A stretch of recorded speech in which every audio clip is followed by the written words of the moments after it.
अखिल भारतीय महात्मा फुले समता परिषद की ओर से मुख्यमंत्री को ज्ञापन देकर 2 सितंबर को राज्य सरकार द्वारा जारी मराठा आरक्षण से संबंधित शासन निर्णय को तत्काल रद्द करने की मांग की गई है।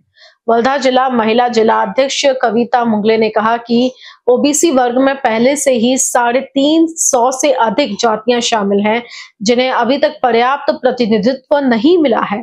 ऐसे में एक और बड़े वर्ग को इसमें शामिल करना मूल ओबीसी समाज के साथ अन्याय होगा। ज्ञापन में कहा गया है कि भारतीय संविधान के अनुसार आरक्षण का आधार सगे संबंधी या सरसकट पद्धति नहीं है, बल्कि सामाजिक व शैक्षणिक दृष्टि से पिछड़े वर्ग है। मराठा समाज इस मापदंड में फिट नहीं बैठता। यदि मराठा भाई कुणबी प्रमाण पत्र के आधार पर ओबीसी में शामिल किए गए तो ओबीसी समाज केवल मतदान तक सीमित रह जाएगा और उनका राजनीतिक प्रतिनिधित्व समाप्त हो जाएगा।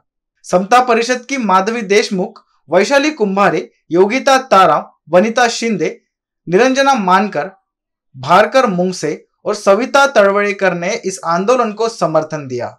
परिषद ने स्पष्ट मांग की है कि सरकार मूल ओबीसी समाज के हितों को ध्यान में रखते हुए उन्हें आघात पहुंचाए बिना मराठा समाज के लिए स्वतंत्र आरक्षण की व्यवस्था करे। तारखेला जो जीआर काढण्यात आलेला आहे तो रद्द करावा अशी मी मुख्यमंत्री साहेबांना विनंती करते आणि जो हैदराबाद ग्रॅज्युएट चालू केलेला आहे तर ते रद्द करण्यात यावं, कारण की ओबीसी समाजामध्ये 375 जाती असल्यामुळे आधीच आमच्या समाजामध्ये गर्दी आहे आणि गर्दी असल्यामुळे मराठा समाज म्हणतात की आम्हाला किंवा सरकार म्हणतात की धक्का लागणार नाही, पण 10 बाय 10 ची रूम आहे, त्या 10 बाय 10 रूम मध्ये आधीच गर्दी आहे आणि त्यामध्ये दुसरे जर समाज आमच्या समाजामध्ये आले तर धक्का लागणारच।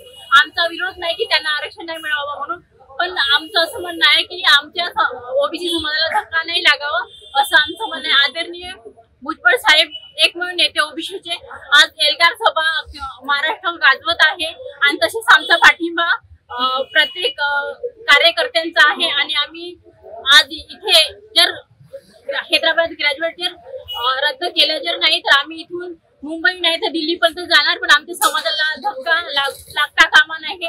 उपोषण आंदोलन करायची वेळ आली, आम्ही उपोषणाला सुद्धा बसायला तयार आहे।